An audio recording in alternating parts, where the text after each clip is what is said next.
നമുക്ക് രേവതിയുടെ സച്ചിയുടെ നാളത്തെ നല്ലൊരു വിശേഷം കേട്ടാലോ? അങ്ങനെ നാളത്തെ വിശേഷത്തില് ചന്ദ്രമതി കട്ട കലിപ്പിലാണ്.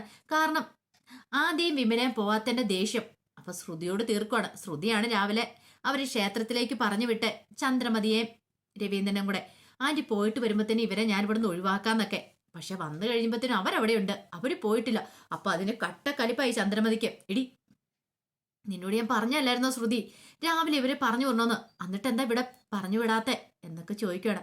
അത് കേട്ട് കഴിഞ്ഞപ്പോ തന്നെ ശ്രുതി പറഞ്ഞു, ഞാനത് പറഞ്ഞു വിടാൻ ഒരുങ്ങിയതാ, അപ്പോഴേക്കും സച്ചി വന്നു, അതുകൊണ്ട് പറഞ്ഞു വിടാൻ പറ്റിയില്ല എന്ന് പറയണം. ഇനി നീ കൂടുതലൊന്നും പറയണ്ട, നാളെ എന്നൊരു ദിവസം ഉണ്ടെങ്കിൽ മര്യാദയ്ക്ക് പറഞ്ഞു വിട്ടണം എന്നൊക്കെ പറയണം. അപ്പോഴേക്കും വിമല അങ്ങോട്ടേക്ക് വരുവാണ്. വിമലോട് പറഞ്ഞു, നിങ്ങൾക്ക് നാണം ഉണ്ടെങ്കിൽ നിങ്ങൾ ഇവനങ്ങൾ വന്ന് കിടക്കുവോ?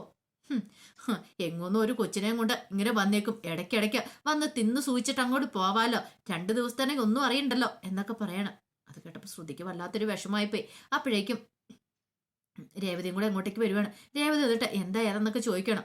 വന്നല്ലോ, എവിടെയോ കിടന്നങ്ങളെയൊക്കെ വലിച്ചു കണിച്ച് ഇങ്ങോട്ടേക്ക് കൊണ്ടുവരും, എന്നിട്ടോ ഇപ്പൊ കണ്ടില്ലേ, ഇത് സത്രമൊന്നും അല്ല, വഴിയാ പോകുന്നവരെല്ലാം കൂടെ വലിച്ചു കയറ്റാൻ എന്നൊക്കെ പറഞ്ഞുകൊണ്ട് ചന്ദ്രമതിയുടെ നാക്കിന് പിന്നെ എല്ലില്ലല്ലോ, വായി വന്ന എല്ലാം കൂടെ വിളിച്ചു പറയണം. ശ്രുതിക്കാണെങ്കിലും വല്ലാത്തൊരു ബുദ്ധിമുട്ട്, തന്റെ മോനെ കുറിച്ചാ പറയണേ. പക്ഷെ ഒരക്ഷരം മിണ്ടാനിവിടെ ശ്രുതിക്ക് വോയിസ് ഇല്ല. കാരണം എന്തേലും പറഞ്ഞിട്ടുണ്ടെങ്കിൽ അതോടുകൂടി ശ്രുതിയുടെ ജീവിതം തീർന്നു എന്ന് ശ്രുതിക്കറിയാം. രേവതി പറഞ്ഞു, ഇങ്ങനൊന്നും പറയല്ലമ്മേ, ഒന്നുമില്ലേലും അത് വയ്യാത്തൊരു കുട്ടിയല്ലേ. പിന്നെ ആന്റിയുടെ കാര്യം അറിയാലോ, ആന്റിക്കും തീരെ വയ്യാത്ത ആളാന്ന് പറയണം. പിന്നെ വയ്യാത്ത ആളാണ് പോലും. ദേ, വയ്യാത്ത ആൾക്കാരെയൊക്കെ കയറ്റി താമസിപ്പിക്കാനുള്ള ഇടവല്ലിത്, അത് നീയൊക്കെ ആദ്യം മനസ്സിലാക്കണമെന്ന് പറയണം. വന്നത് വന്നു, മേല ഇവറ്റകളെയും വിളിച്ചോണ്ട് ഇങ്ങോട്ടേക്ക് കയറിയേക്കരുതെന്ന് പറയണം. ആ സമയം വിമലയ്ക്ക് ഭയങ്കര വിഷമായിപ്പോയി. അപ്പോഴേക്കും സുധി അങ്ങോട്ടേക്ക് വന്നു. സുധി വന്നു കഴിഞ്ഞപ്പോൾ ഈ ഒച്ചപ്പാടും ബഹളമൊക്കെ കേൾക്കുന്നേ.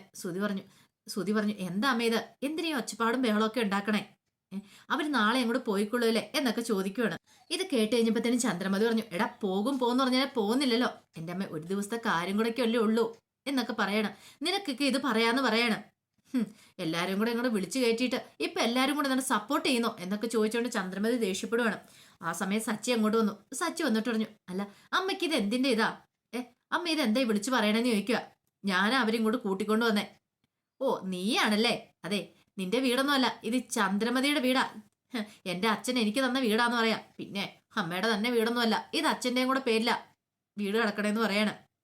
ഇത് കേട്ട് കഴിഞ്ഞപ്പോഴത്തേനും ചന്ദ്രമതി പറഞ്ഞു, ഓ, അപ്പൊ അതിന്റെ അഹങ്കാരത്തിനാണോ നീ ഇവരെല്ലാം കൂടെ കൂട്ടിക്കൊണ്ട് വന്നേന്ന് ചോദിക്കും. ഇത് കേട്ട് കഴിഞ്ഞപ്പോഴത്തേനും സച്ചിക്ക് നല്ല ദേഷ്യവും സങ്കടവും വന്നു. സച്ചി ചോദിച്ചു, അല്ല അമ്മ ഒരു മനുഷ്യസ്ത്രീ തന്നെയാണോന്ന് ചോദിക്കണം.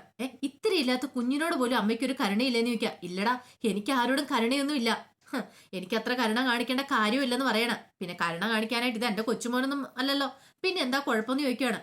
ഇത് കേട്ടപ്പോൾ ശ്രുതിയുടെ മുഖം വല്ലാതെയായിപ്പോയി. എന്ത് ചെയ്യാൻ പറ്റും? ആ സമയത്ത് വിമല പറഞ്ഞു, ഞാൻ പോയിക്കോളാം സച്ചി എന്ന് പറയാം. എങ്ങോട്ട് പോകാനിട്ടാ? ഒരിടത്തേക്കും പോകണ്ട, ആന്റി നാളെ എങ്ങോട്ട് പോയാൽ മതി എന്ന് പറയാം. അല്ല, ഞാൻ ഹോസ്പിറ്റലിൽ പോയി മുറിയെടുത്ത് അവിടെ തങ്ങിക്കോളാം, ഇന്നൊരു ദിവസമല്ലേ ഉള്ളൂ, നാളെ പിന്നെ ഇവന്റെ കണ്ണിലെ കെട്ടഴിച്ചിട്ട് ഞാൻ പോയിക്കോളാന്ന് പറയാം. ഒരിടത്തേക്ക് പോകണ്ട, ഇവിടെ അങ്ങ് നിന്നാ മതി എന്നൊക്കെ പറഞ്ഞ് സച്ചി ആദ്യം വിളിച്ചോണ്ട് അങ്ങോട്ട് പോവാണ്. രേവതിയോട് പറഞ്ഞു, രേവതി വന്നേന്ന് പറയണം. ചന്ദ്രമതി കൊട്ടും അങ്ങോട്ട് ഇഷ്ടപ്പെടുന്നുണ്ടായിരുന്നില്ല. അങ്ങനെ വിമലെ അങ്ങോട്ട് വിളിച്ച് അങ്ങോട്ട് സച്ചി അങ്ങോട്ട് പോവാണ്. ഈ സമയത്ത് സുധി പറഞ്ഞു, ഓ, നാളെ ഇവര് പോകത്തുള്ളല്ലോ അല്ലേ? അല്ലമ്മേ, എനിക്കിന്ന് അമ്മയുടെയൊക്കെ മുറി തരാമെന്ന് ചോദിക്കും. എന്താടാ പറഞ്ഞേ? അമ്മേ, എനിക്ക് നിലത്ത് കിടക്കാൻ പറ്റില്ല എന്ന് പറയണം. നിലത്ത് കിടക്കാൻ പറ്റില്ലേ?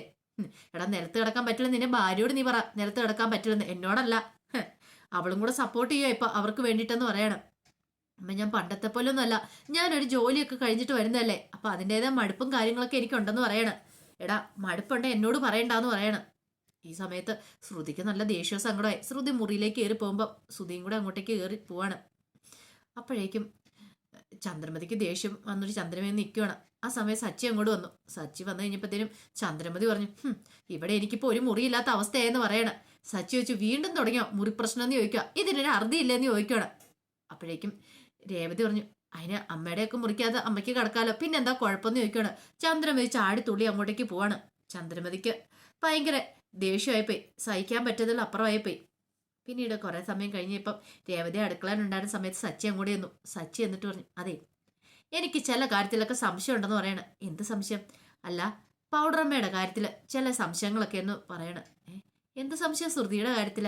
അല്ല, ഞാനൊരു കാര്യം ചോദിച്ചോട്ടെ, നീ ആദ്യമായിട്ട് അടുത്ത എത്ര കാലത്തെ പരിചയമാണ്, പക്ഷേങ്കിൽ ഈ പറയുന്ന പൗഡറേട്ടത്തി എന്താ ചെയ്യുന്നത്? ഈയിടെ കണ്ടല്ലേ ഉള്ളൂ, ആദ്യം കണ്ട ഉടനെ ചോറ് വാരി കൊടുക്കുന്നു, അവന് വേണ്ടി സപ്പോർട്ട് ചെയ്യുന്നു, അവന് വേണ്ടി മുറി കൊടുക്കുന്നു, എന്തൊക്കെ പ്രകടനങ്ങളാണ് നടത്തുന്നത്. ഇതിന് നിനക്ക് എന്താ മനസ്സിലാണെന്ന് ചോദിക്കും. അപ്പോഴേക്കും രേവതി പറഞ്ഞു, അത് പിന്നെ കുട്ടികളെ ഇഷ്ടപ്പെടാത്ത ആരാ സച്ചിയേട്ടാ ഉള്ളേ, അപ്പൊ കുട്ടിയോടുള്ള സ്നേഹം കൊണ്ടായിരിക്കും എന്ന് പറയണം. അത് കേട്ട് കഴിഞ്ഞപ്പോ തന്നെ സച്ചി പറഞ്ഞു, സ്നേഹം കൊണ്ടോ? അതെ, സ്നേഹം കൊണ്ട്. എനിക്കിപ്പോ കുട്ടികളൊക്കെ ഇഷ്ടമാണല്ലോ, അത് നീ ആദ്യം നേരത്തെ പോലെ കാണുന്നോണ്ടല്ലേ. ഈ സമയം രേവതി ചോദിച്ചു, പിന്നെന്താ സച്ചിയാണ് ഉദ്ദേശിക്കുന്നത്? അതൊന്നും അല്ല, ഇതേ പൗഡറമ്മയ്ക്കൊരു മോഹം ഉണ്ടെന്ന് പറയാം. എന്ത് മോഹം? പൗഡറമ്മ കുഞ്ഞുങ്ങളെ കുറിച്ച് ചിന്തിച്ചു തുടങ്ങിയേക്കെന്ന് പറയണം. മിക്കവാറും ഒരു അമ്മയാവാനുള്ള സാധ്യത കാണുന്നുണ്ടെന്ന് പറയാം. ഈ സമയത്ത് ശ്രുതി അങ്ങോട്ട് കുറച്ച് വെള്ളം എടുക്കാൻ വന്നേ. ശ്രുതി ഇത് കേട്ടു. ശ്രുതിക്ക് വല്ലാത്തൊരു ബുദ്ധിമുട്ടായിപ്പോയി. ശ്രുതി ഇങ്ങനെ ഒരു ടിസ്റ്റ് പ്രതീക്ഷിച്ചില്ല. പിന്നീട് ശ്രുതി അങ്ങോട്ടേക്ക് പോവാണ്. ഈ സമയത്ത് ശ്രുതി അങ്ങോട്ടേക്ക് വന്നു. ശ്രുതി വന്നിട്ട് പറഞ്ഞു, അതെ ഒരു കാര്യം ഉണ്ടെന്ന് പറയണേ. എന്ത് കാര്യം? എനിക്ക് മുറിയില്ലാതെ കിടന്നുറങ്ങാൻ പറ്റില്ല എന്ന് പറയണം. മുറിയില്ലാതെ കിടന്നുറങ്ങാൻ പറ്റില്ലെന്നോ? എന്താ ശ്രുതി എന്ന് ചോദിക്കാണ്. ശ്രുതി എന്നും ജനിച്ചപ്പോൾ മുതൽ AC മുറിയിലാണ് കിടന്നതെന്ന് ചോദിക്കാണ്. അല്ല അത് പിന്നെ ഞാൻ ഒരു കാര്യം ഞാൻ പറഞ്ഞേക്കാം. രാവിലെ തൊട്ട് വൈകുന്നേരം വരെ മുറി മുറി മുറി, ഇത് മാത്രം നിനക്ക് പറയാനുള്ള ശ്രുതി, വേറൊന്നും ഇല്ലേന്ന് ചോദിക്കുകയാണ്. മുറിയില്ലെങ്കിൽ നീ കിടന്നുറങ്ങുമല്ലേ, വേണേ കിടന്നുറങ്ങിയാൽ മതി എന്നൊക്കെ പറയാണ്. അല്ല ഇന്നൊരു ദിവസത്തേക്ക് അവരോട് നിലത്ത് കിടക്കാൻ പറഞ്ഞാലോ? നാണം ഉണ്ടോ ശ്രുതി? ഇത്തിരി ഇല്ലാത്ത കുഞ്ഞിനെയും കൊണ്ട് ആ ആന്റി നിലത്ത് കിടക്കാനോ? നിനക്കെന്നാ ഒട്ടും ഒരു ഇതിൽ ബോധം കാര്യങ്ങളൊന്നും ഇല്ലേ? ഒരു ബോധമില്ലാത്ത പോലെ പറയണേ എന്നൊക്കെ ചോദിച്ചുകൊണ്ട് ഭയങ്കരമായിട്ട് കിടന്ന് ദേഷ്യപ്പെടുവാണ്. അവസാനം ശ്രുതിക്ക് ആ പടം നാണക്കടയപ്പേ ശ്രുതി അങ്ങോട്ട് ഇറങ്ങിപ്പോവാണ്. കുറെ സമയം കഴിഞ്ഞ് കഴിഞ്ഞപ്പത്തേനും രേവതി സച്ചിയും കൂടെ സംസാരിക്കുന്ന ശ്രുതി കേൾക്കുവാണ് കുട്ടികളെ കുറിച്ചൊക്കെ. ഓഹോ, അപ്പൊ ശ്രുതിക്ക് ഇനിയിപ്പോ അങ്ങനെ എന്തെങ്കിലും മോഹമുണ്ടോ? അതുകൊണ്ടാണോ ഇനിയിപ്പോ ആ കൊച്ചിനോട് ഇത്ര സ്നേഹം കാണിക്കണേ എന്നൊക്കെ വിചാരിക്കുകയാണ്. അങ്ങനെ എന്ത് ചെയ്യുവാണ്, നേരെ അവളുടെ അടുത്തേക്ക് ശ്രുതിയുടെ അടുത്തേക്ക് വരുവാണ്. ശ്രുതിയുടെ അടുത്ത് വന്നിട്ട് പറഞ്ഞു, അതെ എനിക്കിപ്പം മനസ്സിലായ കാര്യങ്ങളൊക്കെ എന്ന് പറയാം. എന്ത്? നീ എന്നോട് ദേഷ്യപ്പെടുന്നത് എന്തുകൊണ്ടാന്ന്? എന്തുകൊണ്ടാ? അപ്പോഴേക്കും ശ്രുതി ഹാളി പാവിരിക്കാൻ തുടങ്ങുമായിരുന്നു. അതെ, നീ ഇപ്പൊ ഒരു കുഞ്ഞിനെ കുറിച്ചൊക്കെ ചിന്തിച്ചു തുടങ്ങിയിട്ടില്ലേ? സച്ചി പറയുമ്പോഴാണ് ഞാൻ ഇതിനെക്കുറിച്ച് ചിന്തിക്കുന്ന പോലെന്ന് പറയണം. കുഞ്ഞിനെ കുറിച്ചോ? അതെ, നിന്റെ മനസ്സിലിരിപ്പ് എന്താന്ന് എനിക്ക് മനസ്സിലായെന്ന് പറയണം. ഇത് കേട്ട് കഴിഞ്ഞപ്പോൾ ശ്രുതി പറഞ്ഞു, ദേ ആദ്യം നേരാൻ വേണം ആ കടയൊന്ന് മുന്നോട്ട് കൊണ്ടാ നോക്ക്, എന്നിട്ട് മതി. ആദ്യം കട വച്ച് പിടിക്കട്ടെ, എന്നിട്ട് മതി കുഞ്ഞും കുടുംബവും കുട്ടികളും എന്നൊക്കെ പറഞ്ഞുകൊണ്ട് ശ്രുതി ദേഷ്യപ്പെടുവാണ്. ഇവൾക്ക് അതുമല്ലേ പ്രശ്നം എന്നൊക്കെ ഓർത്തുകൊണ്ട് ശ്രുതി ഇങ്ങനെ നോക്കുവാണ്. ശ്രുതി ഒന്നും മിണ്ടാതെ അവിടെ കയറി കിടക്കുക. അങ്ങനെ പിറ്റേ ദിവസമായി കഴിഞ്ഞപ്പം തന്നെ രാവിലെ തന്നെ എഴുന്നേറ്റ് വിമല എഴുന്നേറ്റ് ആദിനെ റെഡിയാക്കിയിട്ട് പോകാൻ ഒരുങ്ങുവാണ്. അപ്പോഴേക്കും ശ്രുതി നേരത്തെ എഴുന്നേറ്റ് പോയി പൂജാമുറി പോയി കുളിയെല്ലാം കഴിഞ്ഞ് പ്രാർത്ഥിക്കുവാണ്. കുറച്ച് ഭസ്മമൊക്കെ എടുത്തുകൊണ്ട് വന്ന് ആദിയുടെ നെറ്റിയിലേക്ക് തൊട്ട് കൊടുക്കുവാണ്. പിന്നീട് പറഞ്ഞു, അതെ മോൻ പോയിക്കോ, ഞാൻ വന്നേക്കാട്ടോ എന്ന് പറയാണ്. പിന്നീട് വിമലോട് പറഞ്ഞു, ആ സച്ചിൻ രേവതി അവിടെ റെഡിയാവുന്നുണ്ട്, പിന്നെ അവർ പോയിട്ട് ഇങ്ങോട്ട് വന്നു കഴിയുമ്പോഴത്തേനും ഞാൻ ഹോസ്പിറ്റലിലേക്ക് എത്തിയേക്കാന്ന് പറയണം. അത് കേട്ട് കഴിഞ്ഞപ്പം സന്തോഷമായി വിമലയ്ക്കും അതുപോലെ തന്നെ ആദിക്കും. പിന്നീട് ആദ്യം കെട്ടിപ്പിടിച്ച് ഉമ്മയൊക്കെ കൊടുക്കുകയാണ്. പിന്നീട് ആദ്യം പറഞ്ഞു, വരണോ കേട്ടോ, വരാതിരിക്കില്ല കേട്ടോ അമ്മയെന്നൊക്കെ പറയാണ്. ഞാൻ വരൂ എന്നൊക്കെ പറഞ്ഞ് ശ്രുതി ഉറപ്പ് കൊടുക്കുകയാണ്. പിന്നീട് അവരങ്ങോട്ട് പോകാനിറങ്ങി കഴിയുമ്പോഴത്തേനും ചന്ദ്രമതി അങ്ങോട്ടേക്ക് വരുവാണ്. ചന്ദ്രമതി വന്നിട്ട് പോവായിരിക്കും അല്ലേ എന്നൊക്കെ ചോദിക്കുകയാണ്. വിമൽ പറഞ്ഞു, ഞങ്ങൾ ഇറങ്ങിയേക്കുക, ഇറങ്ങുന്ന നോക്കൊള്ളാം, മേലാൽ ഇനി ഈ വഴിക്ക് കണ്ടേക്കരുത്, പറഞ്ഞു കേട്ടല്ലോ. കണ്ടോരെയൊക്കെ കയറ്റിക്കിടത്താനായിട്ടെ ഇത് സത്രമൊന്നും അല്ല, ഞാനിവിടെ അനാഥാലയം ഒന്നും നടത്തുന്നില്ല എന്ന് പറയാണ്. അപ്പോഴേക്കും രേവതി സച്ചി ഒരുങ്ങി അങ്ങോട്ടേക്ക് വരുവാണ്. പിന്നീട് വിമലോട് പറഞ്ഞു, പോകാം ആൻറ്റി എന്ന് പറയാണ്. ആ സമയത്ത് രേവതിയെ സച്ചിനെ നോക്കിയിട്ട് പറഞ്ഞു, നോക്കൊള്ളാം, തിരിച്ച് കണ്ണിലെ കെട്ടഴിച്ചിട്ട് ഈ പയ്യനെ വിളിച്ചോണ്ട് ഇങ്ങോട്ടേക്ക് വന്നേക്കരുത്. ഇവനൊക്കെ എവിടെ കിടന്നവനാ, എങ്ങനെയുള്ളവനാ, ഇവന്റെ അച്ഛനും അമ്മയ്ക്ക് എങ്ങനെയാന്നൊക്കെ ആര് കണ്ടു, നാണമില്ലാത്തതിനെ വിളിച്ചോണ്ട് ഇങ്ങോട്ട് വന്നേക്കല്ലെന്ന് പറയാണ്. ഇത് കേട്ട് കഴിഞ്ഞപ്പോ ശ്രുതി ഒറ്റ അലർച്ചയായിരുന്നു. ആന്റിന്നും വിളിച്ചോണ്ട് എല്ലാരും ഞെട്ടിപ്പോയി. എന്താ ഇങ്ങനെ വിളിച്ചതെന്ന് ആർക്കും ഒന്നും മനസ്സിലായില്ല. കാരണം ശ്രുതി അത്ര ദേഷ്യപ്പെട്ട് ഇതുവരെയായിട്ട് ചന്ദ്രമതിനെ വിളിച്ചിട്ട് പോലുമില്ല. ശ്രുതിക്ക് സഹിക്കാൻ പറ്റുന്നതിൽ അപ്പുറമായിരുന്നു ആദ്യനെ കുറ്റം പറഞ്ഞത്. കാരണം ഇത്രയൊക്കെ സഹിച്ചു, ഇനി സഹിക്കാൻ പറ്റില്ലല്ലോ. തന്റെ കൺമുന്നിൽ വെച്ചാണ് ആദ്യോട് ഈ പറയുന്നതൊക്കെ. ഇതെല്ലാം കേട്ട് കഴിഞ്ഞപ്പോഴത്തേനും ഒരു ഞെട്ടലോടുകൂടി ചന്ദ്രമതി ഇങ്ങനെ ശ്രുതിയെ നോക്കുകയാണ്. അപ്പൊ അതിന്റെ വിശേഷങ്ങളൊക്കെ കാണുന്നേ.